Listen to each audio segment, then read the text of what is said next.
Hello student, स्वागत है आपका हमारे YouTube channel academy for learner में। आज की इस वीडियो में हम पढ़ने वाले हैं प्रीपोजिशन के बारे में। प्रीपोजिशन के बारे में जो प्रीपोजिशन होते हैं वो क्या होते हैं, या फिर सेंटेंस में इसका ग्रामर में इसका बहुत ही मेन इंपॉर्टेंट पार्ट है ये ग्रामर का प्रीपोजिशन। सेंटेंसेस में ये ज्यादा यूज होते हैं और ये क्या होते हैं और इनमें क्या डिफरेंस होते हैं, कैसे कैसे ये दो शब्दों का जो पेयर होता है कंफ्यूजिंग, वो भी देखेंगे। जो जिनका मतलब तो सेम होता है लेकिन इनका यूज करने का तरीका जो है वो अलग अलग होता है, अलग अलग जगह होता है। तो ये जितनी भी बातें हैंगी इस वीडियो में हम देखेंगे। तो चलिए स्टार्ट करते हैं। सबसे पहले हम जानेंगे प्रीपोजिशन होता क्या है।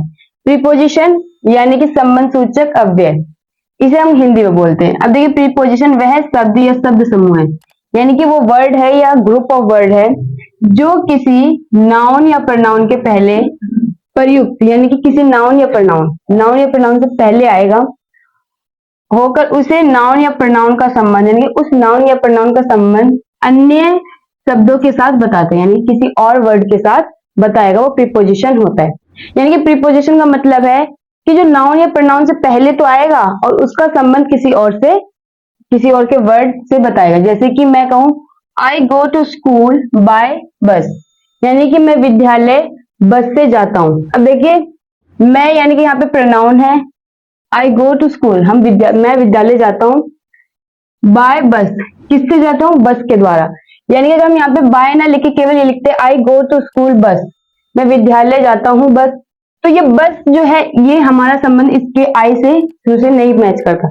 इसलिए यानी कि हम किससे जाते हैं, बाय, यानी कि से ये हमारा हो गया प्रीपोजिशन, जो कि बाय बस का संबंध आई से क्या बता रहे कि मैं स्कूल बस से जाता हूँ। इसी तरह there is a cat sitting under the table, यानी कि एक बिल्ली किसके नीचे बैठी हुई है, टेबल के नीचे। यानी कि बिल्ली का संबंध टेबल से कैसे है कि वो टेबल के नीचे बैठी हुई है। अब आप एक बात हमेशा याद रखना, प्रीपोजिशन का प्रयोग नाउन या प्रनाउन के पहले भी नहीं हो सकता, यानी कि जरूरी नहीं कि वो नाउन हो या प्रनाउन के पहले हो।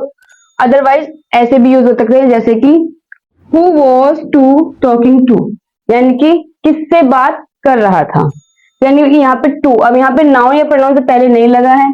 इसी तरह he does not have a pen to write with, यानी कि उसके पास एक कलम नहीं जिससे कि वो लिख सके। तो यहाँ पे भी राइट और राइट के बाद विद है, तो नाउन से पहले तो नहीं है।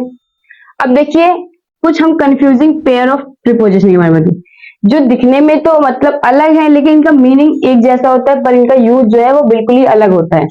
उसमें सबसे पहले between, among, across, through, in, into, before, in front of, for, since, by, with, beside, besides, on, upon, in, within, at, in, on, over, in space of, on डेसिपिक।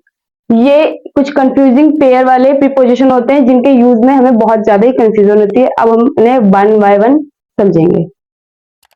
तो सबसे पहले अब हम देखेंगे अमंग और बिटवीन का। Among और between में क्या डिफरेंस है वो देखेंगे। अमंग और बिटवीन दोनों का मतलब बीच में होता है, लेकिन कब इसका प्रयोग करना है वो देखिए।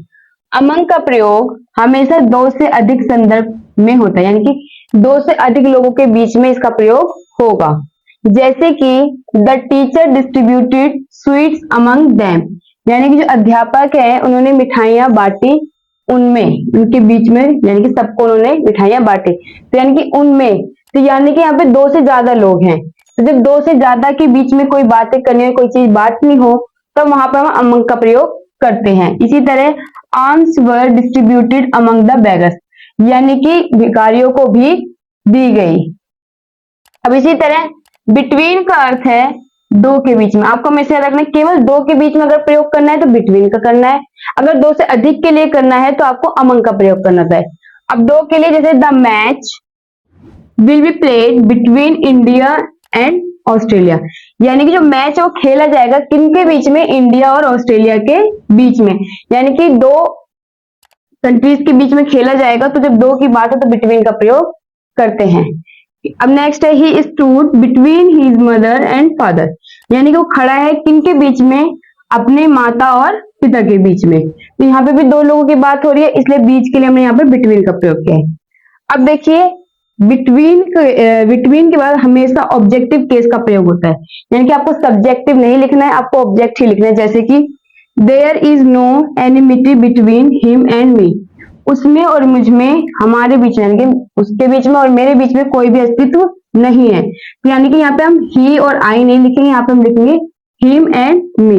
और आपको हमेशा याद रखना है, बिटवीन के लिए हमेशा कंजक्शन आपको एंड का ही प्रयोग करना है, यानी कंजक्शन की क्या लगेगी, एंड लगेगी बिटवीन के बाद। जैसे his mother and father, India and Australia, him and मी। कुछ बातें जो हमेशा हमें याद रखनी चाहिए, जैसे बिटवीन के बाद नाउन या प्रोनाउन हमेशा प्लूरल में होता है, सिंगुलर नहीं आएगा। जैसे कि between the countries, between the students, between them, between us. इसी तरह बिटवीन के बाद कभी भी ईच या एवरी आदि का प्रयोग नहीं होता है, यह बात आपको हमेशा याद रखनी है। जैसे कि हम कहें बिटवीन ईच बॉय, ये गलत होगा कहना, या फिर हम कहें बिटवीन ईच गर्ल, तो ये भी गलत होगा। ईच या एवरी का प्रयोग आपको बिल्कुल भी नहीं करना है। अब देखिए अमंगेस्ट एंड अमंग, इन दोनों का डिफरेंस जानेंगे, ये होता क्या है, इनका प्रयोग करते कैसे हैं। अब देखिए इन दोनों का मतलब, दोनों का सेम है बीच में, और प्रयोग भी हम यानी कि दो से अधिक के बीच में करते हैं, लेकिन इसमें डिफरेंस क्या है। देखिए दा से पहले अमंग, अमंगस्ट और अमंग दोनों का प्रयोग होता है। जैसे among the boys, amongst the boys.